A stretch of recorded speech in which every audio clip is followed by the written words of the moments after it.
Our speakers today are Daniel Dancey and myself. Daniel is a software engineer. He's also our treasurer and website manager, so he is a very, very important person. And as you know, I'm chairman of Dorset Humanists.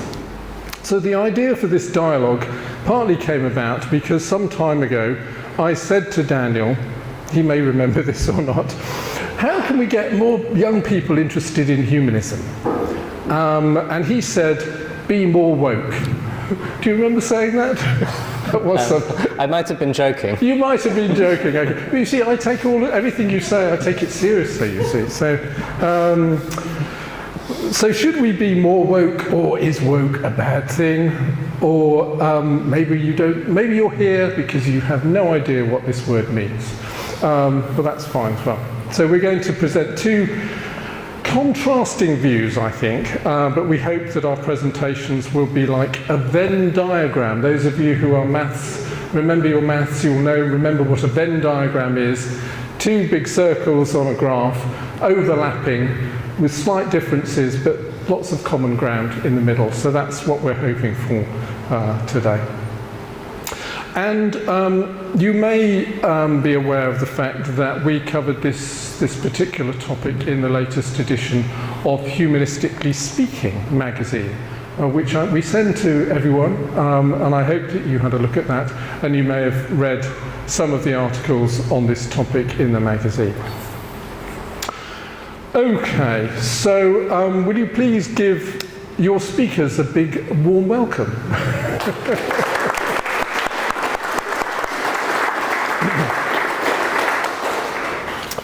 That's always encouraging, just to get a round of applause at the beginning, in case you don't want to give us a round of applause at the end. Okay, so I've agreed with Daniel that I will speak first of all for about 25 minutes, and then I'll hand over to Daniel, and then he will respond. And one thing missing from the setup here is a nice little table, so I can have my drink, but it's on the floor, so if I kick it over, that might be a problem. But okay, so thank you. Here's my trusty assistant. Wonderful, thank you very much. I'm very grateful to Daniel for agreeing to do this joint event with me, especially as I know he had some misgivings about doing it. It's a good job we met up beforehand earlier this week, because we discovered that we had different understandings about what the word woke is actually referring to. Daniel thinks, or at least he did on Monday, he thinks it's referring to what used to be called political correctness, which I'm sure you've all heard of, whereas I think it's pointing to something which I think we should be very concerned about. So just to give you some context and background about my political views, because I think it's relevant. Over the last 40 years, I've been a member of a number of political parties. In 1983, I joined the Social Democratic Party. Then in the 1990s, I joined the Green Party. The Labour Party I joined when Ed Miliband became the leader. And now I have rejoined the Social Democratic Party, which does still exist, the SDP for short. So the SDP is a strange beast. It's left-leaning in terms of economics, but a bit more conservative on certain social issues. It's a hybrid of left and right views. So for some time I've been calling myself politically non-binary. What I mean by this is that I don't think of politics in terms of an epic struggle between good and evil. There are some good ideas on the left and some good ideas on the right. We need to have a conversation between the two, not view them as binary opposites. So in terms of Chinese philosophy, there should be a yin-yang relationship between them, not an antagonistic relationship. Now, Steve Neal and I, Steve is here today, Steve Neal and I have been reminiscing recently about the hybrid concepts of blue Labour and red Tory. You may remember a lot of discussion about that about 15 years ago. They were quite fashionable ideas. I think we need to get back to this kind of conversation. So, for example, I don't see the conservative philosopher Roger Scruton as the devil incarnate. Some of you may do. I've read his books and I think he's got a lot of valuable things to say. And something else that Daniel may remember, he came to my home a year or so ago, and he was shocked when he saw a book on my sort of coffee table in my sitting room. It was a book by Jordan Peterson, and he was shocked to see it. But you know, it may have been faux shock, or it may have been real shock. I don't know. But he can say. But I think Jordan Peterson also has a lot of interesting things to say, whether we agree with him on everything or not. So I am opposed to what we might call extreme libertarianism. We had a talk on that a few years ago. The guy from Oxford came to talk to us about it. He was moderate libertarian rather than extreme. Sometimes called neoliberalism, because I think that's essentially an amoral form of organising society. So this is like leaving everything to market forces. I think what we need is a moral government which seeks to create the conditions for everyone to thrive. I believe in the notion of equality as citizens, but I don't believe in the pursuit of equity, which is one of the buzzwords of left-wing thinking today. We should try to make the game of life as fair as possible, but I don't believe that we can try to fix the outcomes so that everyone ends up with equal shares, which sounds fair and just, but as you know, it's been tried, and it either leads to economic disaster or totalitarianism, or both. Now, I thought it would be useful just to set the scene in terms of my political views first, because I think Daniel may be more on the left than I am. Hopefully we can agree that it's okay for us to coexist in a humanist group with different political positions. And of course everyone says that as you grow older you become more conservative, and maybe that may have happened to me to some degree. I realise though that there is a tricky cognitive element to all of this. The human brain builds pictures or models of the world based on different inputs, and to some extent this process is iterative and evolutionary. Human brains operate according to certain algorithms, and they select inputs from the external world in an attempt to build a coherent picture or model of reality. And this can lead to delusion. So for instance, I might say to Daniel, look at that iceberg over there. And Daniel might say to me, don't be silly, it's just an ice cube. Or Daniel might say to me, look at that ferocious lion over there. It's going to eat us. And I might say, don't be daft, it's just a little pussycat. So how do we get around this problem of human condition? It's a difficult problem. The traditional way is simply to shun people who have the wrong worldview, or even to execute them. So we're not going to do that today. I hope you'll be pleased to know. But we're going to set out our views and see if Daniel and I can get like a binocular vision on what we're talking about today, perhaps to help us to get a more accurate picture of what's really going on. Okay, so let's deal with political correctness then.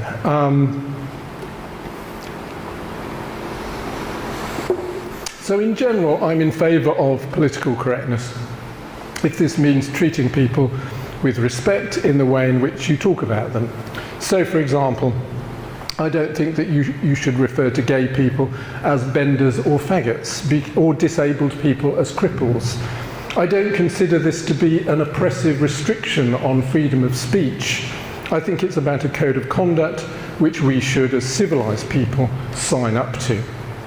This is not to say that we can't have discussions about which words are acceptable and which are unacceptable. For example, I remember some people saying that we shouldn't use the word brainstorming because this might be upsetting to people who have epileptic seizures. I'm not sure where we are on that one, but in general we can have, I hope, civilised discussions about these matters, and no one should get hysterical about them. But I've just used the word hysterical, and maybe I shouldn't, because that is a sexist term which historically was thought to be a condition originating from the uterus. So it is a bit of a minefield, obviously. So minding our language in this way is about creating a culture of mutual respect. But it shouldn't extend to controlling what people are allowed to think or believe or express. So, for example, if someone in the workplace believes that the definition of marriage is between a man and a woman, or that gay sex is sinful, this shouldn't be a disciplinary matter. It would only become a disciplinary matter if those beliefs manifested themselves in abusive behaviour or prejudice and discrimination towards gay people. So we need to make a distinction between philosophical, political and religious beliefs which are protected by law and behaviour or language which is abusive or offensive. So I'll just give you a little anecdote about this, just to make sure that we've... So the point I was just making is that in the workplace we need to make a distinction between abusive language and behaviour and people's philosophical or religious beliefs. So some of you may know that I used to teach or train diversity at Dorset County Council, and we used to talk about all of these things, and including LGBT, etc., etc. And I had somebody, a manager, phone me up one day to say that she had a person in her team who thought that gay sex was, against God's law or something like this, and what should she do about it? As if this person should be disciplined in some way. And I said, I think you've got the wrong end of the stick here. People still have freedom of belief and philosophical and religious belief. That's fine as long as that doesn't manifest itself in abusive or derogatory behaviour. So that was the line I was taking. And I think as a society we seem to be finding it difficult to maintain these distinctions. And I think this is partly because of what I perceive to be, some of you may perceive as well, to be an increasingly strident left-wing militancy or left-liberal militancy. So, for example, I'll mention Kathleen Stock, who many of you will have heard of. She was Professor of Philosophy at the University of Sussex. She resigned from her position after an extremely intimidating campaign by students demanding that she should be sacked for expressing controversial views about the rights of trans people. Her union failed to support her and her position became untenable. Now, if this is what woke is, then I'm opposed to it, and I think it's antithetical to humanism because it means taking away someone's livelihood for expressing sincerely held philosophical views. Expressing philosophical views is what universities are for.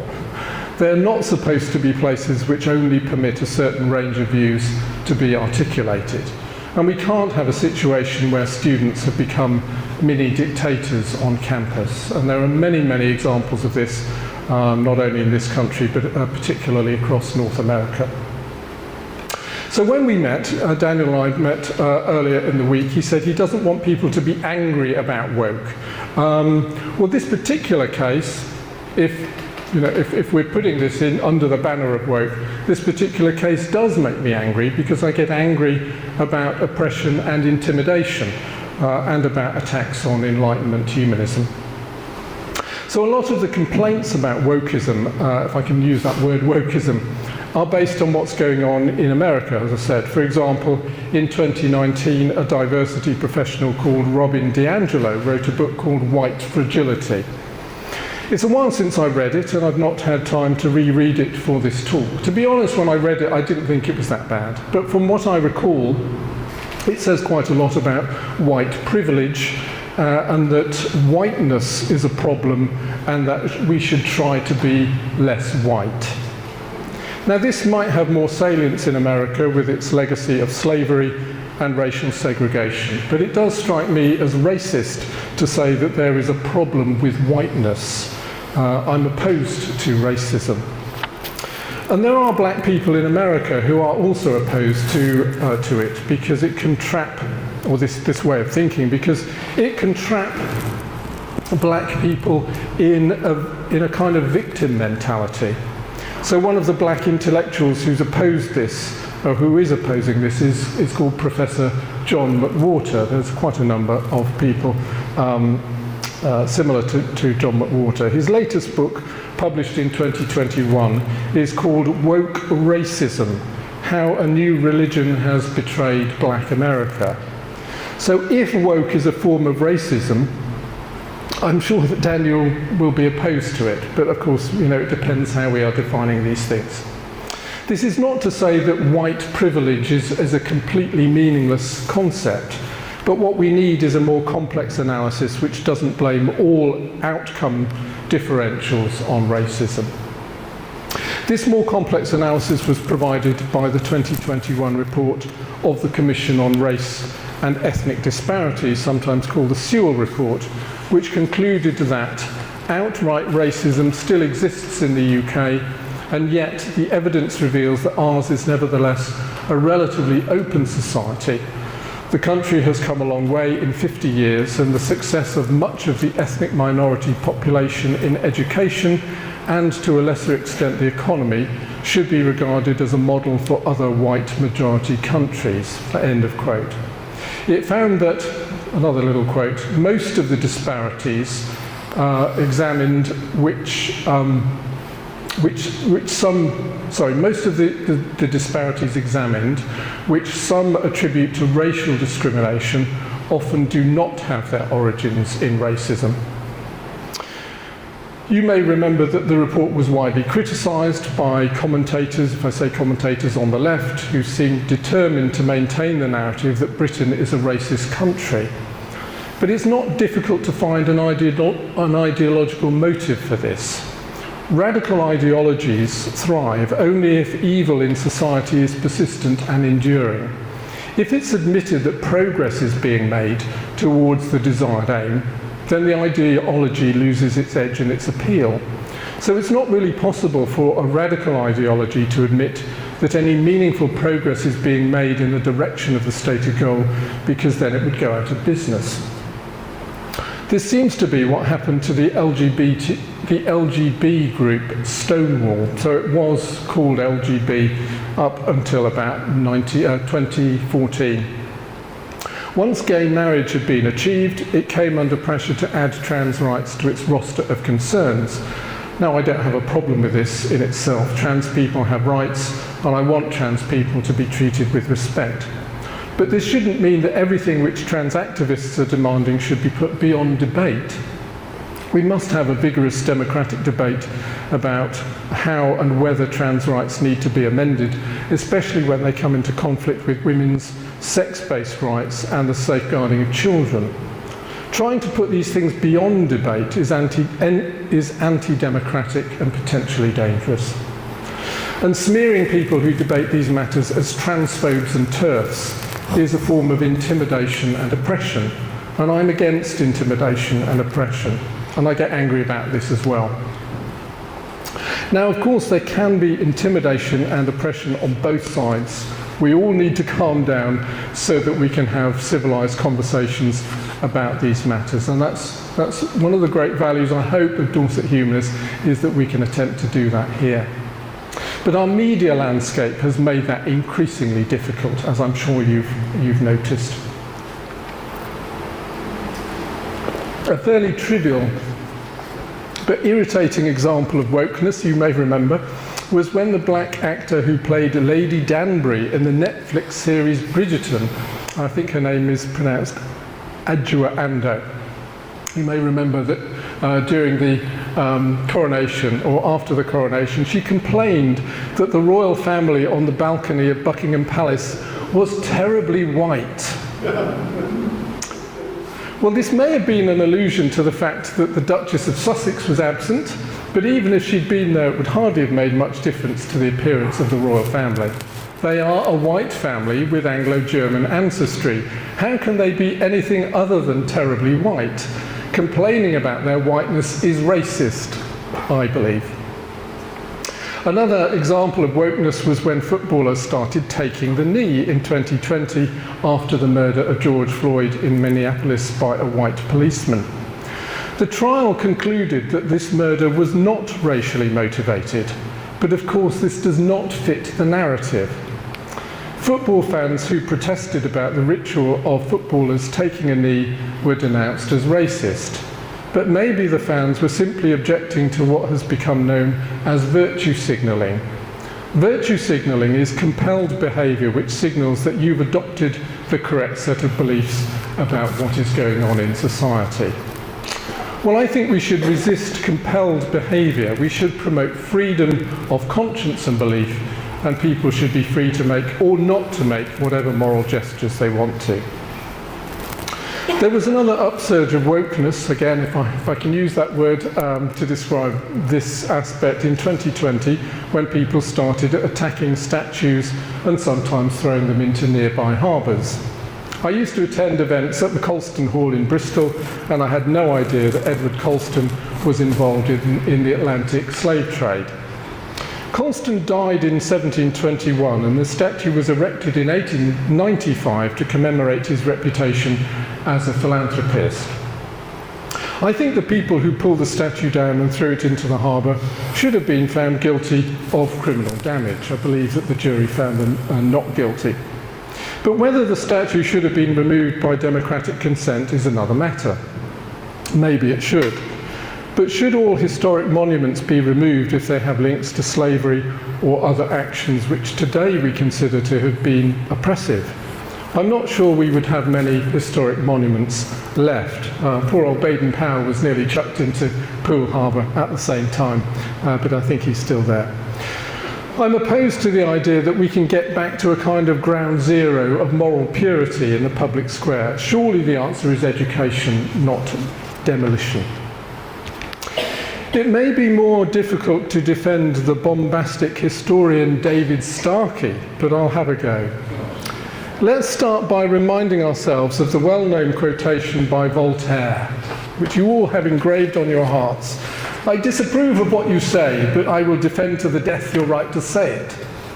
This is often cited as the bedrock of free speech. So let's see how it applies in the case of David Starkey. So David Starkey is gay, and he identifies as a liberal conservative. As far as I know, he's not produced a body of work which could in any way be described as promoting racism. You may remember that in 2020 he was interviewed by the TV presenter Darren Grimes, another hate figure for the left. During the interview, Starkey said, and I'm going to use the quotation, he said that people should not go on about slavery because it had been abolished in 1833 and slavery was not genocide, otherwise there wouldn't be so many damn blacks in Africa or in Britain, would there? An awful lot of them survived. Well, there are two things going on here. Obviously the phrase damn blacks is grossly offensive, but I wonder whether this was a slip of the tongue, okay? Maybe I'm being a bit too kind to David Starkey here, but let's see how this goes. It seems unlikely to me that Starkey would deliberately use the phrase in an interview that was going to be broadcast. It seems more likely to me that he got his words round the wrong way. So if instead of saying so many damn blacks, he'd said so damn many blacks, then the word damn would have focused as an intensifier, modifying the adjective many to add emphasis. But he got it the wrong way round and ended up saying the wrong thing. In any case, he apologised, but all hell broke loose. Sajid Javid described his comments as racist, and the black historian David Olusoga said the comments were truly disgusting. The Historical Association withdrew a medal from him. The magazine History Today removed him from the editorial board. Lancaster University revoked his honorary degree. HarperCollins terminated their book deal with him, and so on and on. He was thoroughly and comprehensively cancelled. And he was even investigated by the police. Part of the controversy seems to have been that Starkey's contention was that slavery was not genocide. Well, I suppose you can argue that the Atlantic slave trade had the effect of genocide. The lowest estimate is that 1.5 million Africans died in transit by ship. But the United Nations defines genocide as an intent to destroy, in whole or in part, a national, ethnical, racial or religious group. The Atlantic slave trade doesn't fit this description, so David Starkey was making an accurate observation in that particular part of what he said. So what should we make of all this? Why was there such a reaction? Arguably an unjust overreaction to David Starkey's comments. Everyone rushed to condemn him as racist on the basis of this one unsavoury comment. We seem to have arrived at a situation where one comment, one slip of the tongue, one tweet is enough to condemn you, with no attempt to place your remarks in a wider context. This is a form of extremism, and I'm against extremism. It's the woke equivalent of a lynch mob. Obviously, it's not as bad as being lynched. Starkey was not strung up on a tree, but the same kind of summary justice and moral cowardice seems to have been at play. Every institution and publishing house he was connected with felt that they had to disassociate themselves from him so as to avoid a kind of moral contagion or guilt by association. None of them had the courage to take a more moderate stance for fear of mob outrage.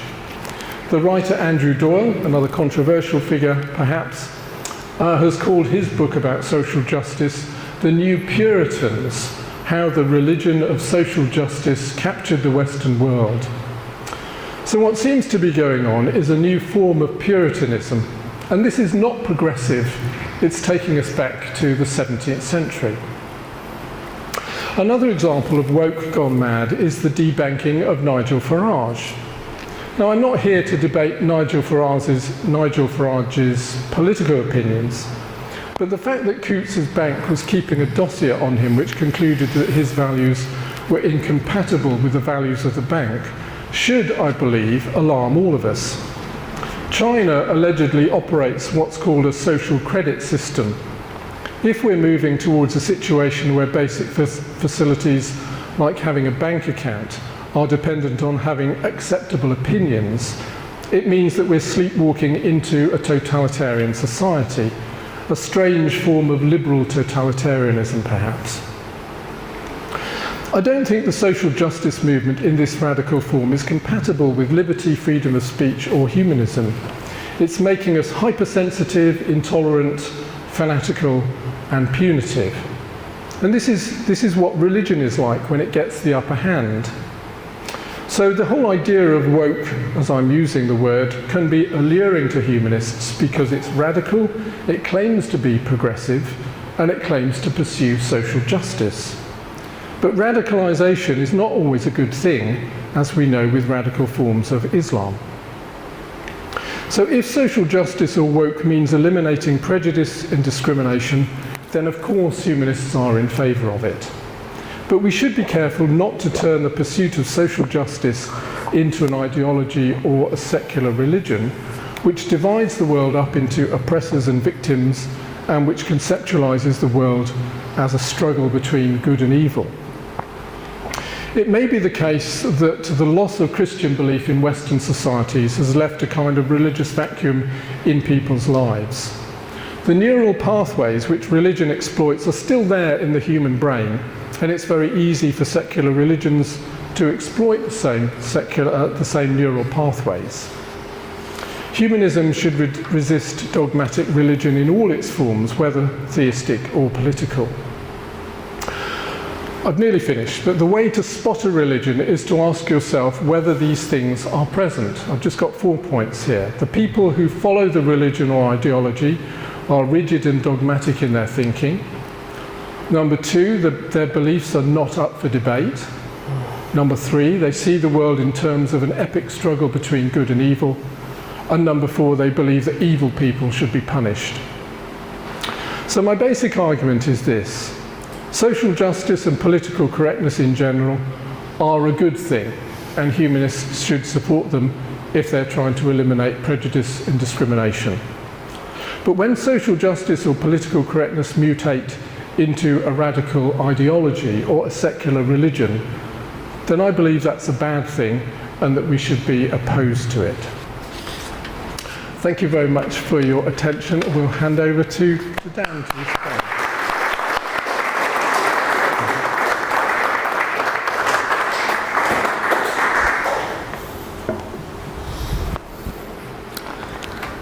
Thank you, David.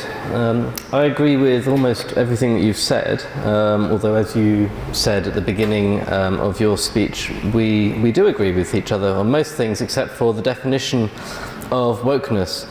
You did mention a couple of statements or examples of unreasonable and radical ideas, like saying that the royal family is terribly white, or even that we should try to be less white, and clearly that is unreasonable. But I don't think that all white people all woke people are as unreasonable as that. And I don't think that we should get very, very angry when we do hear people saying unreasonable things. Originally, woke was meant to mean that you are awake to progressive social issues. But over time, I think that anti-woke activists have poisoned that word by using it to describe various behaviours that we see as deviant, and then labelling everyone else who has those other woke attributes, the awake to progressive social issues attributes, as being equally deviant. It others that group and makes them seem like the enemy. I think there have been a number of moral panics over time. There was a health and safety panic, where we thought that the health and safety police are going to come and get us and stop us from using any step ladders. There was a political correctness moral panic, the idea that you can't even sing Bar Bar Black Sheep in schools nowadays is one claim that came up at one point, because there was a school somewhere in the country that thought that it wasn't a good idea to sing that song, and then almost everyone in the country heard about it and got upset about it, thinking that someone was going to come along and stop you from singing it. I remember my grandmother was quite upset that we couldn't have gollywogs anymore because she played with them as a child, and she felt that some PC brigade had come along and taken away her favourite childhood toy. And now that same fear, I think, has continued into a fear of the woke brigade, which is essentially, I think, the same fear as the previous political correctness and health and safety brigades, and is a fear of what I think is a fairly imagined culture war. I've never had a time when someone has come along and beaten me with their wokeness and forced me to change my views or not say something, and I don't think many of us have ever actually individually experienced that. Although if you look on Twitter, you will find examples of people sharing those angry views. Somewhere in the world, someone is going to be saying something unreasonable, and I don't think we need to be angry about it here. There are lots of issues that get described as woke. In researching this article, or this speech, was reminded of the phrase happy holidays being described every year as woke, and an attack on the word Christ in Christmas.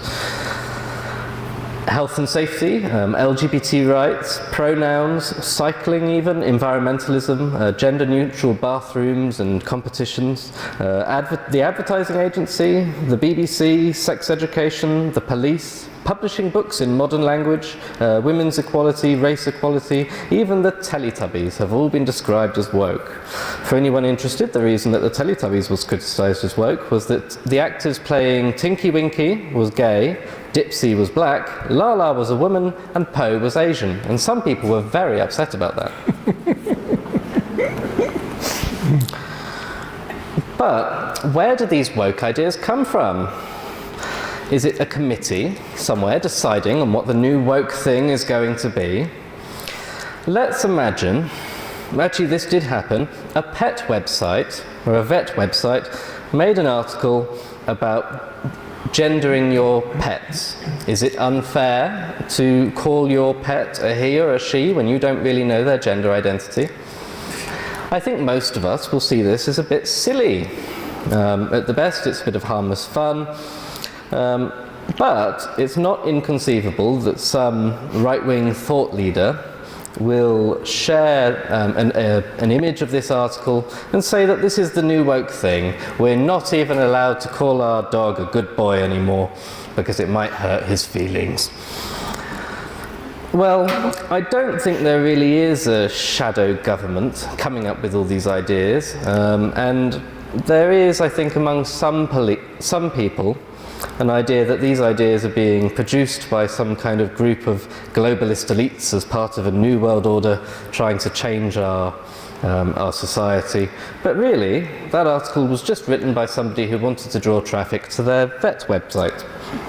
And it was just one person with an idea who put their idea on the internet.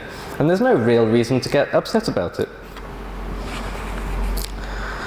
Some people have noticed that there might be more woke content in brands, in the media, or in advertising. Well, I know somebody who's quite upset that most adverts that you see now seem to have more black people in them than they used to have. And that's upsetting to them. But it's not part of a big conspiracy to make this happen. It's just that when the individual brands decide to make their adverts, they all individually decide to make an advert that they think will sell the most products. And they do that in every single way. A while ago, Nike made an advert featuring Colin Kaepernick, the guy who took a knee. And this made a lot of people very angry. There was a hashtag, burn your Nikes.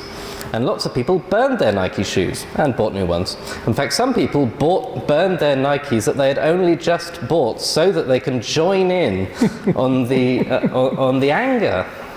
When you see that someone is criticizing someone, there's a witch burning happening, you have to get involved. It's so much fun, and it lets everyone know that you're on the right side, even if you actually have to buy the product of the company you're boycotting.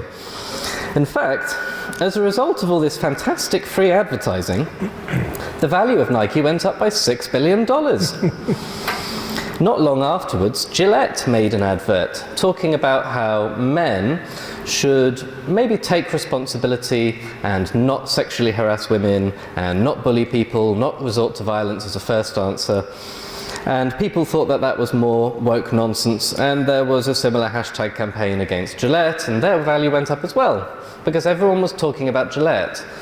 What other kind of advert could they have made that would actually get everybody talking about their product for weeks on end? I can't think of any. And so the reason these adverts are apparently woke is just because it's really clever marketing. They want you to be thinking about their product even if you're angry about it. There's no such thing as bad advertising. A commonly heard opinion is that woke is bad for society.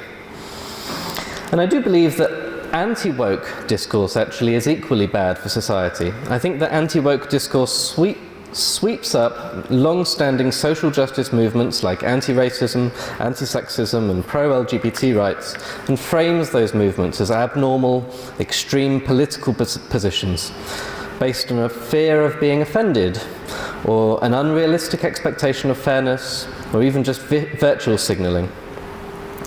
And even of being anti-common sense, because the arguments that the apparently woke people are making are against the views of those who call themselves the bastions of common sense. Claims of cancel culture can even be used to attack legitimate criticism of racist, sexist, or anti-LGBT views. Now there are, I think, some problems with cancelling. It can be used sometimes to stifle legitimate criticism, that is, calling that criticism cancelling. For instance, I think that a lot of the criticism that was aimed at J.K. Rowling was correct. I've had a look at the tweets that she's made, and I don't think that she seems like a particularly nice person, in my opinion, based on what I've seen. But I haven't really felt a need to tweet my anger at her. But there are some people who have said that they don't like what she's said, and now it seems that any criticism of her is labelled as cancelling and unfair. But there are some people who have been cancelled that perhaps shouldn't have been, in my opinion. There is a YouTuber I really like called ContraPoints, and a few years ago she made a video on YouTube, and she had as a guest actor a trans man He's an older man, and he has some views that nowadays are not very popular in the trans world. He's a trans medicalist, so he thinks that the only valid trans people are people who experience gender dysphoria. He thinks it's a medical condition, and I don't think he's a big fan of all of this new non-binary stuff. So he's not very popular nowadays, and he did he voice acted a line in one of her videos, and she got cancelled for it, for giving him a platform. And then even the people who she's associated with the past themselves ended up being bullied, because they associated with somebody who had given a platform to somebody who doesn't have perfect views. And I don't think that's great. I think that often progressive people involved in cancelling actually aim their anger more easily at people who are meant to be their allies than they do their opponents. I think part of the reason they do that is an idea that you should have known better. You're meant to be one of our team. You should never be wrong in any way. But people are often wrong, and nobody is born with a perfect view of politics, and I don't think there is a perfect view of politics. I think it is okay that we disagree on many things. On the issue of summary justice, which David mentioned, it is true that when somebody gets cancelled, or a mob of people on Twitter just decide to tweet to say they don't like you very much, it can seem like summary justice. No court has democratically decided that you need to be cancelled, and yet it's happening anyway. And it's kind of similar to the Me Too movement, where women have said that men have abused them in work, and then there has been a public pressure to remove those men from their positions of power. And I think that's come from a belief that we should believe women when they say that they've been attacked, and I do actually agree with that generally. But I don't think it's fair to say that having a group of people say that they don't agree with you is the same as being lynched or unfairly punished without trial. Let's have a look. It's said that cancelling or wokeness is anti-freedom of speech, because freedom of speech and the right to offend is often used to protect discriminatory language. So arguments against this language can easily be framed as anti-free speech, or even Orwellian, which is a term I've recently heard. So some people think that all of these new pronouns are Orwellian because you have to, have them live in your mind. Someone's coming and telling you, you have to know all of these pronouns and know how to use them. Now, first of all, I don't actually think that pronouns are as big a problem as some people think. Some people think that there are like 90 pronouns now, but how many times have you actually heard anybody tell you that they are anything other than he or she? You may have met somebody who's they, them. I know a few people who are they, them, but it's not that confusing. On the whole, when people use a more complex pronoun or way of describing their gender, they're using it to talk to other LGBT people and using it to try and describe more richly the experience that they have in life. And they're not really trying to oppress anybody, they're just trying to better describe how they feel. And to say that increasing the amount of language that's available for us to describe how we feel is not Orwellian. In 1984, by George Orwell, the Newspeak Dictionary was the list of acceptable words that you could use, and the book was made smaller every year. They removed words in order to make dissent impossible, because if you don't have the language to talk about the oppressive government, then you'll never be able to even think that it's oppressive. All we need to do to keep the people down is just get rid of the word oppressive, and then they'll never complain. But that's not what new pronouns are, that's not what new LGBT terminology is. This is new language that we can use to describe things, and it doesn't replace the old language. No one's telling you can't say that you are a he or a she if you feel that you are one. So some people do feel... just described everything on the second one. I don't need to go through that.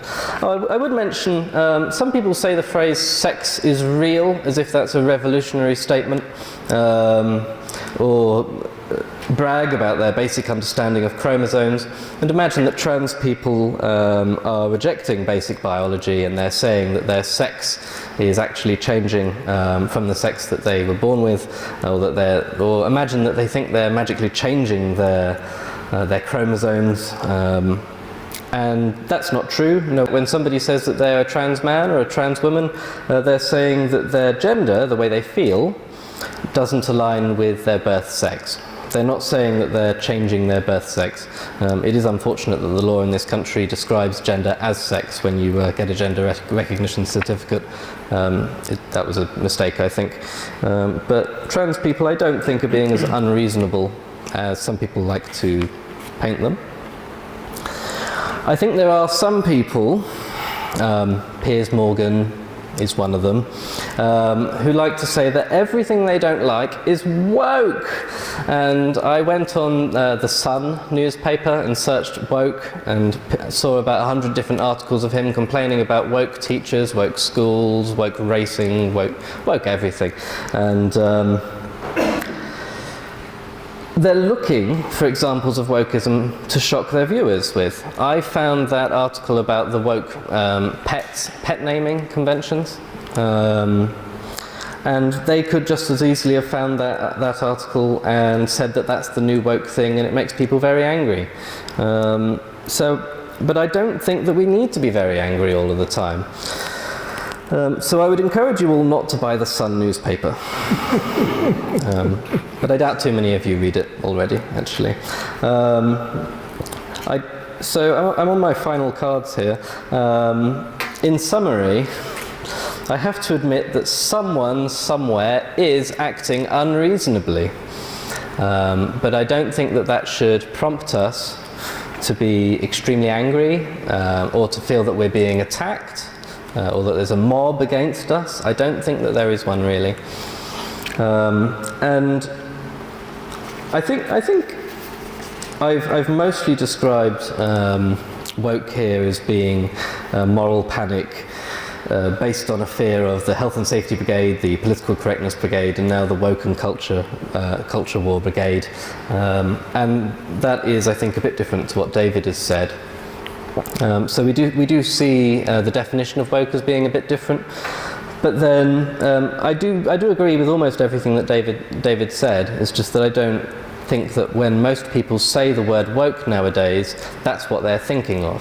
I think that they're thinking of the thought police, who are out to get you if you give your pet a girl name or a boy name, or coming and stopping you from singing Bar Bar Black Sheep anymore. Anyway, that's it. Thank you.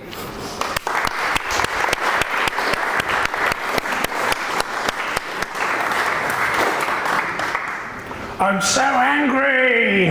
No, I'm not really. Thanks, Dan. That was great. Well, we've got about half an hour, and I'd like to sort of throw it open to the floor, really. But I don't know if there might be one or two things we could say to each other.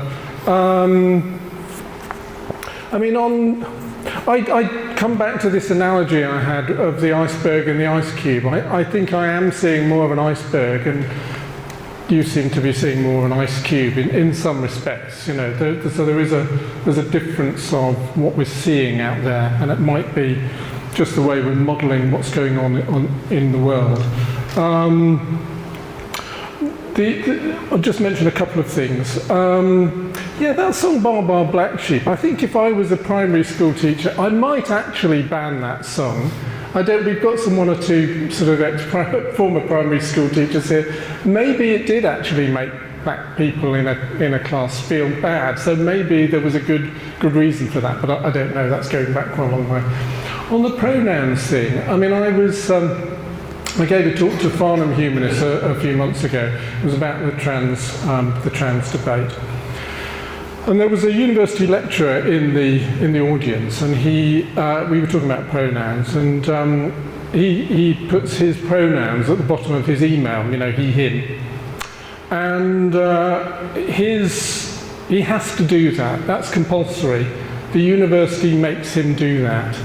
So when, Dan, you say, oh, there's no such thing as the thought police and this is all blown out of proportion, there is a certain amount of thought policing going on and what I would describe as compelled behaviour. And I think there might be a reason why some people might want to put he, him, or she, her on the end of their emails, but I don't think it should be compelled by an organisation or by the HR department.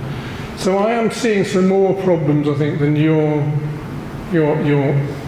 saying exists. I don't know if you want to respond to that. Yes. So let's come over to the front, to the centre here. In my work, I have to have an email signature, and it's made up by the company that I'm in. In almost all jobs, there is an expectation of the kind of language that you will use when you're representing that organisation. The organisation I work for doesn't have pronouns, but there are some communities I'm voluntarily a part of where most people do choose to have pronouns because it makes it easier for some people. And I'm happy to have he, him at the end of mine because it makes it easier for some people. I don't really feel that I'm being oppressed there. I don't really feel that that's a very big deal. Okay. Well, why don't we open it up to the floor? Loads of hands going up already. Shall I buzz around with the mic and then we can see what we've got. So let's go to. Okay, I can see Barney and Roger and Steve and Adrian and Aaron. So I'll get to you, but let's go to Barney first. Barney. Thank you so much. Thanks for a very entertaining talk as ever. Lots of common ground there. I'm very interested with your grandmother with the gollywog. So should we, if people have a cherished gollywog in their home, should they hide it if people come visiting? And should the rules be different for old people and young people? And I'm right in the middle now. Great question. Dan, do you have an answer on that? Well, the phrase "should they" I think is doing a lot of work. I would personally not choose to display a gollywog because I understand why some people see them and think that they're offensive, and some people say you have no right not to be offended, and I think to some extent that might be true, but I don't want to go out of my way to offend people, and I'm willing to accept a small amount of inconvenience to avoid upsetting people. The word "should hide it" might also mean the law says they have to. The police are going to come and get you if you have one, and I don't think that is the case, and I don't think I would want it to be the case either.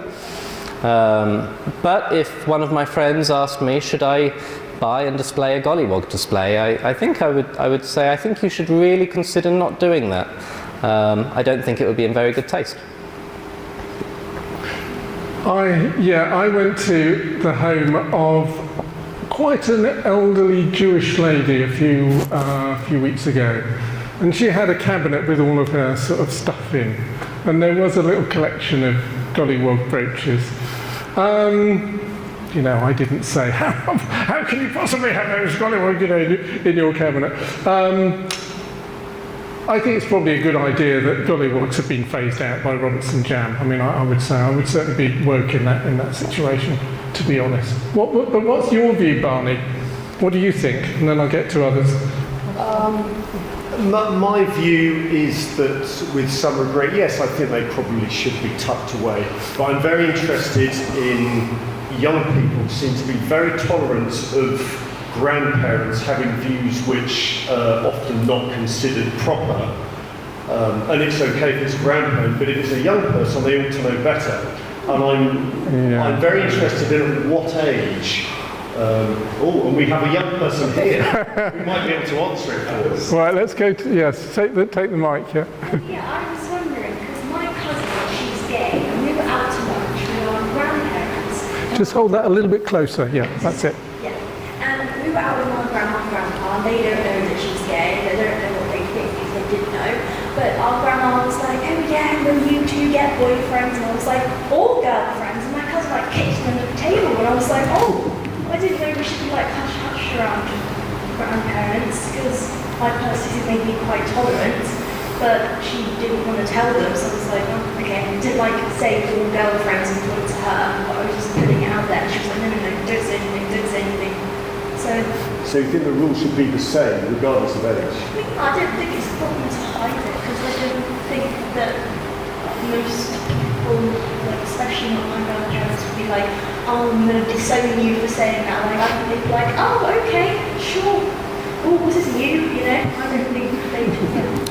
Can I say something on this? Yes, go ahead, Dan. So I have one family member who in casual conversation does use the N-word to describe black people, which isn't great, and they know that I don't agree with it, and they know that pretty much no one else in the family agrees with it, but then they're not kicked out of family occasions. We do still see them, because you don't get to choose your family really, you kind of have to keep them, and so we definitely don't support their use of that language, but we don't refuse to see them either. We just kind of hope that they'll get better eventually.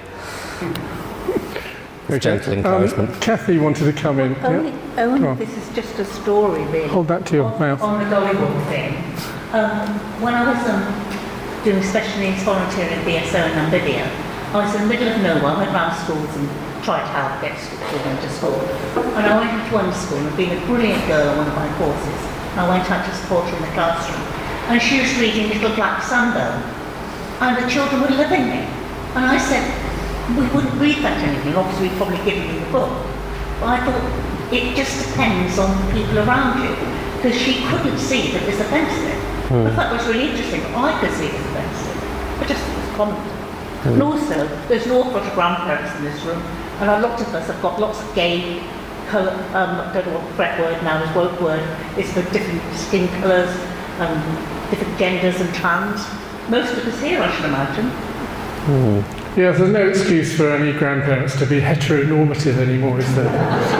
Right, okay, let's come to Pat, and we'll get to the others. On the issue of expecting different standards from different generations, I think it's quite insulting to older people. It's patronising to think they're, allowed to have views which in other people would be unacceptable. And I think it's sort of treating them as if they can't think about it and change, their attitudes in light of more enlightening views. Yeah. I think there is a small element of thinking that it doesn't matter quite enough, they'll be gone soon anyway. So if we just wait another decade, the problem will solve itself. Which I don't think is a great way of seeing it. I don't think it's the case that all older people are completely inflexible and incapable of learning new things at all. Yeah, that really does wind me up when sometimes young people say, all those people who voted Brexit will be dead soon, so it doesn't matter, and then we can go back in here. I find that very offensive. Anyway, Phil, can you just turn this mic up a little bit so that when people with less loud voices, can it go up slightly? You want me to hold it further away? Yeah, okay. Yeah, we just for the audience, okay. Right, who's been waiting long? Well, I know, oh, okay. You came in. I know the people at the back. We've still got time. I will get to you. All right, Simon. Right. I hope this microphone's working. Hi, everyone. Sorry to have arrived late. When you stand up, I think you're going to have about 10 minutes. Is that right? Or? 28. I got out a T-shirt in my mum's wardrobe this morning, and it was sort of, this is what a humanist is. It was selling humanists, and it was a whole string of different minorities that we will look out for, that we will care about. And then it went on about the planet, that we will safeguard the planet as well. Not because of God tells us, but because of what we think. And I was thinking, I wonder if this is what somebody in the Daily Mail or Sun would call woke. All these kind of virtue signalling things, all these good goals that one might have. And I would say that I think virtue signalling in general is a lot better than vice signalling, because there's quite a lot of that goes on in a nudge nudge, wink wink kind of way. And I think the big picture, because I don't think what David said is, it's very, very reasonable talk.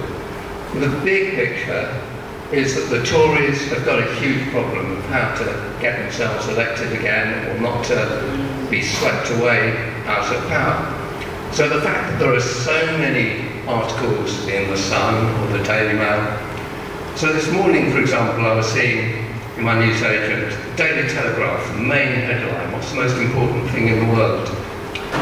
Obsession with reduction of carbon to a net zero is causing inflation, messing up our economy. So it's a sort of, it's not quite the same thing as wokeness, but it's saying these damn climate activists or woke people who think we should worry so much about green issues, they're messing it up for the rest of you. And I think it's part of left-wing, right-wing politics. And we should be very careful about being dragged into the sort of anti-woke brigade section of society. Thank you, Simon.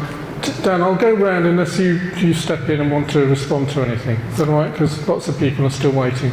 Well, I completely agree with you, actually. I do think that the newspapers,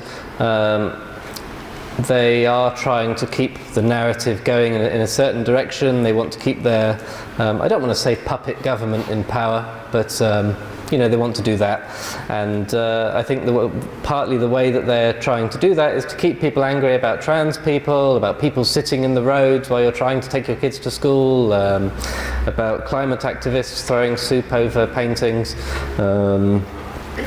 Just trying to make it seem like we're constantly under attack by all of these woke people, and we need to vote in a party who's going to get it under control and restrict these people from saying these horrible things.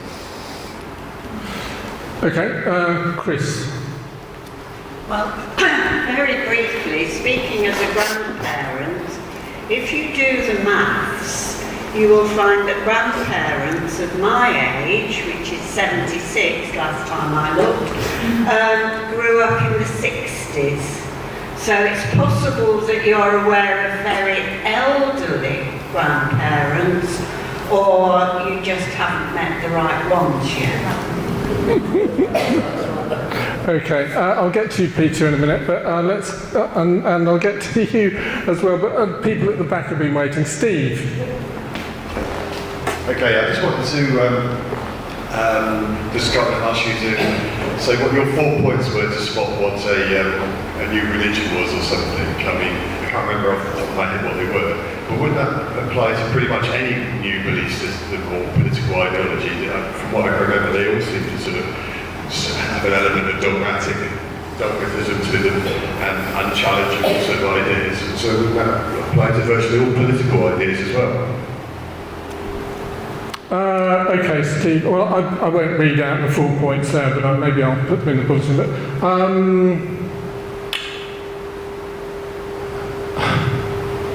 I'm not sure that is the case. And certainly I think from a humanist point of view, what we're trying to do is not be dogmatic about these things and not be dogmatic about humanism and sort of shun people who don't believe the right things. But it's an interesting point, so I'll give that some more thought. Let's go to Aaron. He's been waiting a long time. Can I also say something quickly to Steve? Go ahead. I think that the science community especially is very open to criticism and to having their mind changed about things. If you tell somebody that a paper that they've worked on really hard for years is wrong, they've made a terrible error, and all of their work has been based on a mathematical equation that they made a small mistake in 3 years ago and haven't yet noticed, they will, I think, look at the evidence that you give them, and they'll check their work again, and everything in science hopefully should be able to be verifiable, and I don't think it's a dogmatic or system at all, or it shouldn't be anyway. And I think that as humanism does have believing in science as one of its ideals, we inherit that, hopefully, and are also open to having our minds changed. Okay, the first of my 12 points are... Isn't the very point that you have to say the N-word woke closing you down? And if it wasn't closing you down, isn't it closing him down? Because if you said it, his video on YouTube might get taken offline. So isn't woke closing that down? That wasn't my point though. In the shadow cabinet, they had an issue where they got so many male people, and then they had to recruit female people. And I think there's a bit of a rumbling about the committee having the same thing. Surely, if you've got 12 open positions, the best person for the job should be the best person for the job, not how gender balanced it is, or how it looks, or how it appears. So I said the phrase the N-word because it doesn't really cost me anything to say that as opposed to the other version. I chose to say it that way. I think I probably could have chosen not to. I don't think I would have been punished, but I think some people wouldn't be happy with that. And it's easier for me just to say it as the N-word, to be honest. I'm not against white people choosing not to use that word. I think it's just a sensitive thing to do. Would you choose to use the word directly, Aaron? If I felt it wasn't going to get the video cancelled, I'd be happy to say it. But I think woke is closing this down, but we're not allowed to say it. So you're saying that if it wasn't recorded, you would be proudly saying the N-word to all of us? Well, I wouldn't proudly say it. If it was in part of the conversation, if you would be walking on the beat, I'd be saying it. You would be saying it? Yeah. Okay. Well, thank you for that, Aaron. It's not so secret. I think that word has become so taboo that we simply can't say it, and we have to refer to it as the N-word, and I'm pro-woke on that particular issue. Phil? Can I make a point about that? I think that... Microphone? Do you want the mic? I'll give you the microphone because people can't hear. My reaction to what you just said was that it's obviously offensive to use a word that was used in a derogatory sense in times in the past, in times of slavery or whatever. It seems strange to not be able to refer to it in the sense of say that somebody else said it. It seems strange to it also seems strange to me to tie the language down tighter and tighter so that the only thing we're allowed to say now is people of colour, which is a really strange construction, and it seems like colour's the most important thing, and it doesn't apply to people who are actually skin-coloured necessarily anyway. It means of a different race to the hated white people. So there's something a lot more complex than just being offensive or not being offensive. Okay, as I'm here, I think Adrian's been waiting for a long time. Adrian, have you still got something to say? The sexual equality issues. Oh yes, I'll come back to that, okay. Yeah. Adrian, go ahead, and then... Thank you, David. Yes, I've heard several mentions by both of the speakers today using the words right or wrong and the word offensive. But the question is, who decides what is right or wrong or offensive? Or more appropriately, how do we as any community decide what is right, wrong, offensive? Do we make judgments on the basis that my offence is worth more than your offence? Some sort of hierarchy of offendedness? It's a very difficult question philosophically. How do we actually go about it? Who decides? I mean, even the word that's just been not really referred to, but not mentioned, but referred to. Many black groups these days, particularly in America, use that word. And I can remember once, when I was working, we were having a discussion on a diversity training group, and one of the exercises we had to do was to write down a really offensive word. So I wrote down nigger. One of my black colleagues took great offence to that. And I said, well, the only reason I'll raise it was because I was asked to write down an offensive word. But the mere act of writing down that offensive word itself became offensive to her, which I thought personally was ridiculous. Because how can we ever subscribe to the idea of freedom of thought and freedom of speech if we impose any restrictions? Surely freedom of speech and freedom of thought is indivisible. Thank you, David. Can I? We're going to have to bleep that out now on the video. Can I, Daniel, yeah, give a quick comment? So I get to you, Peter. Yeah. if someone tells you that they don't like the language that you've used, I don't think that they've restricted you. They've just shared their opinion about how they felt about what you said. I don't think that progressive social movements are primarily about avoiding offence. I think that that's a very unfair label that's put on those progressive social movements. It's not a collection of people just crying about having their feelings hurt. I think that that's just an unfair attack on the group. The avoiding of that word reminds me of the avoiding of wearing, say, a Nazi uniform out for a party as a costume, or a Halloween costume. We choose not to do that because occasionally actual fascist people like to wear Nazi uniforms and do Nazi salutes, and when you call them out on it, they'll say, "Oh no, it was just a joke. It was a party. I wore it as a joke. It was just a bit of fun. I'm not really a Nazi." By saying to ourselves that we think it's unacceptable to wear a Nazi uniform even as a joke, the reason we're doing that is to remove the argument from actual fascists that they were only doing it in jest, because I do think that they hide behind comedy when they're called out on things quite often. Let me just respond to Aaron's second point, which was about gender balance. So this has become not an issue for Dorset Humanists, but it's an aspect of that. So our committee, we've got 12 people on our committee, and I've just noticed over time that we're getting a gender imbalance. Now that isn't necessarily a bad thing, but when I say to our members, if I point this out and say we've got 9 men and 3 women, or getting to the point of 10 men and 2 women, I'm encouraging women, our female members, to put themselves forward. Don't be afraid of all these men on the committee, because we like to have a gender balance on our committee, and I think that's a positive thing to aim for. But it's not about saying we must have a certain number of men or women.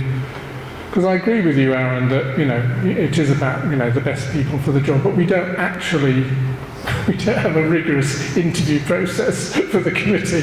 It's kind of, if someone shows a bit of an interest, we'll probably say, yeah, come on to the committee.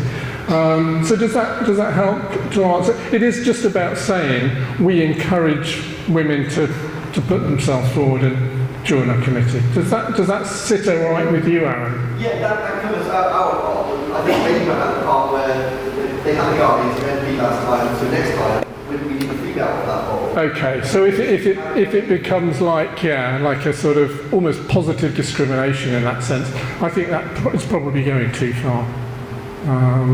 If I were to say, for example, the next, not me, but if we as a group said the next chairman of Dorset Humanists has to be a woman, that might be a bit sort of, that might be going too far, is what I might say. You have to stay chairman until you're dead. Well, I know. Peter, you've been waiting. Thank you, David. When you were talking, I'm reminded of discussions I've had with my brother, who articulates views very similar to yours, and he uses similar rhetorical strategies to get his points across. They include primarily, I would say, hyperbole, euphemism, and lies. Thank you. And you were saying, for example, that you're free to use whatever pronouns to refer to yourself as you wish. But the pronoun debate, as far as I understand it, is not about how I refer to myself, but how others are allowed to refer to me. So if I say, for example, I'm a woman, then everybody here has to refer to me as she or her, and if they don't, I'm offended, and I can gather my supporters, my woke group, to cancel that person or lose their job, and so on. And another strategy that he uses and you have used is trivialization. So what you have done is scooped up some key woke ideas and developments, and included with those stuff that's much more trivial and not really woke.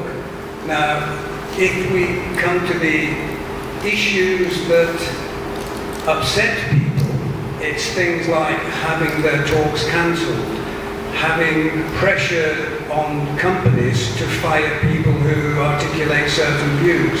And we do know that this isn't just a spontaneous thing, because companies, often because of pressure from within through their HR departments, how can we find a way to regulate the speech of our employees? They'll turn to organisations like Stonewall, who give them a kind of credit rating if they do certain sorts of things.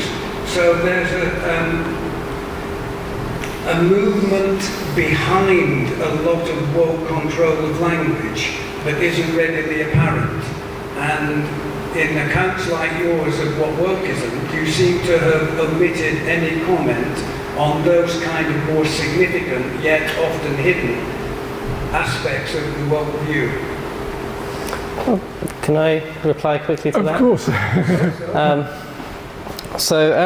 You're right about the pronouns, in that I mentioned that you can call yourself by whichever pronouns you want, but I did forget to mention that the main argument is actually about which pronouns you call other people. I think it's at the very least nice to call other people by the pronouns that they choose to use for themselves. I think it's nice to be nice to other people. And so I always choose to do it. If somebody, let's say somebody saw a trans woman and they called her sir. Maybe they made a mistake, the person says, actually I'm a she, and they say sorry, that's fine. But if every single sentence they say to the person, they say sir, you know, and try to point out that they definitely see that person as actually just a man in a dress, then they're just not being very nice to that person at all. And I'm happy to say that I don't think they're being very nice. And if they cry and say they think they're being oppressed by me because I've shared my opinion about them, then should I say that they're getting upset and offended by me sharing my views about them? I think that would be hypocritical of them. As for companies firing people who say things that they don't think aligns with their social values or the social value that they think will help people or encourage people to buy more things from them, that's just what companies do, because all they care about is the bottom line. They don't want to have they don't want to be associated with something that the public thinks is unpleasant, because people might not buy things from them. During Pride, a lot of companies add a little rainbow flag to their Twitter or Facebook profile pictures to show how much they care, but they don't do that for their Middle Eastern accounts, funnily enough.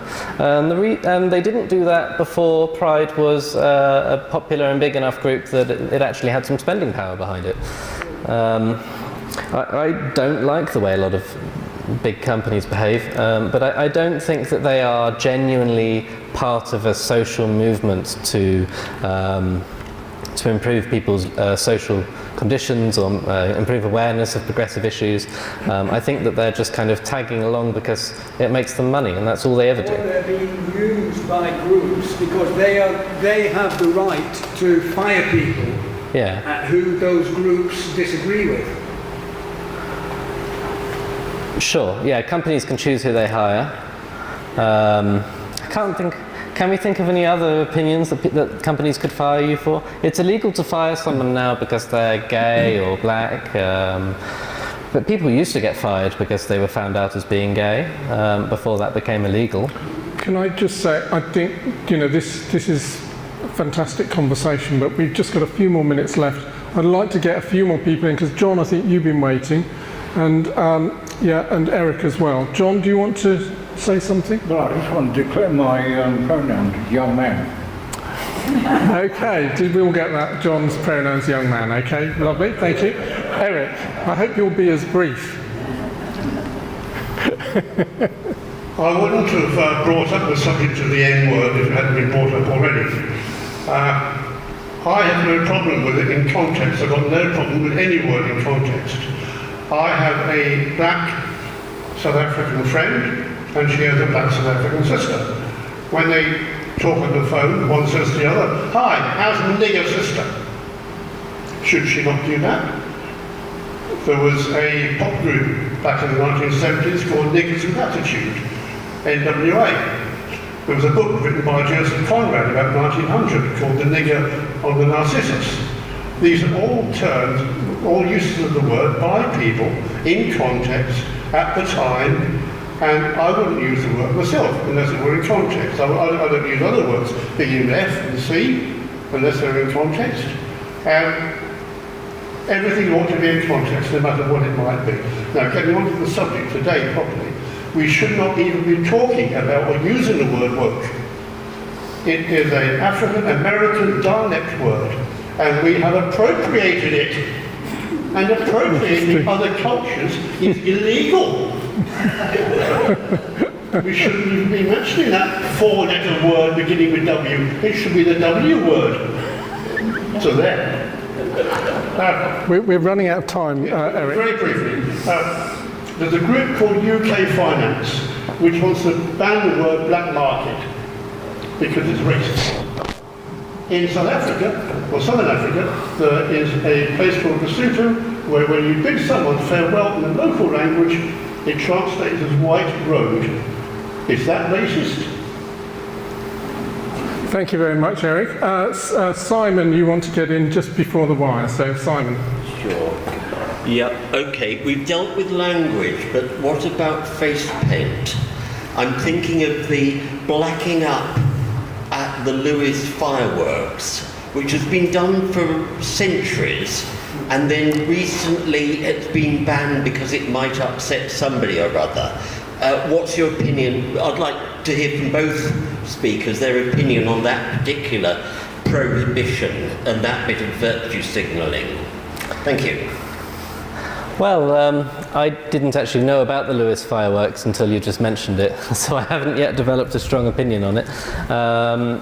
I've recently been watching old Doctor Who episodes, like the old black and white ones, and I very recently watched one by in the John Pertwee era, where the main villain was a Chinese man with yellow face on. He was a white man painted yellow, and it was full of comments that we now consider very racist. I think at one point the Chinese people in the episode were described as inscrutable chinks, which I don't think you'd get the BBC saying today. And I think it's right that they don't say it today. I don't think it's very nice to black up as a joke, because the history of it is that black people weren't allowed to perform in TV. We shouldn't give them jobs as actors. So instead, when we need a black person in a role, we'll have a good white person do it, and we'll just paint them black. And obviously, we don't do that anymore. And because some people might want to go back to the time where we did have that as the norm, we now say it's just unacceptable to black up socially. I don't mean you're going to go to prison for it. It's not really banned in that something horrible to you will happen if you do it, but I think people won't approve of it, and might you lose your job for doing it? You might do, actually, if the company you work for thinks that it's going to cost them more money than it will save them by continuing to employ you after you black up and post pictures of it on Twitter or something. But then that's just how capitalism works, I suppose. This isn't the capitalist debate. If I can just respond to one... Very briefly, because we're out of time, Simon. As a lawyer, I really don't like drawing this distinction between saying you shouldn't do something and you might get fired for it, but it's not illegal. The criminal law should actually reflect people's standards, and there's something seriously wrong with the society where that is not the case. I'm sorry, that's gone off on one particular tangent. The other thing I'd say with the fireworks, with blacking up, it's all a matter of context. You're not doing that in front of a bunch of people formerly called by the N-word. You're doing it in front of a very white middle-class audience. Thank you. Okay. Okay, my response to that is that I agree with what Dan has said. So will you please give us a round of applause? Well done.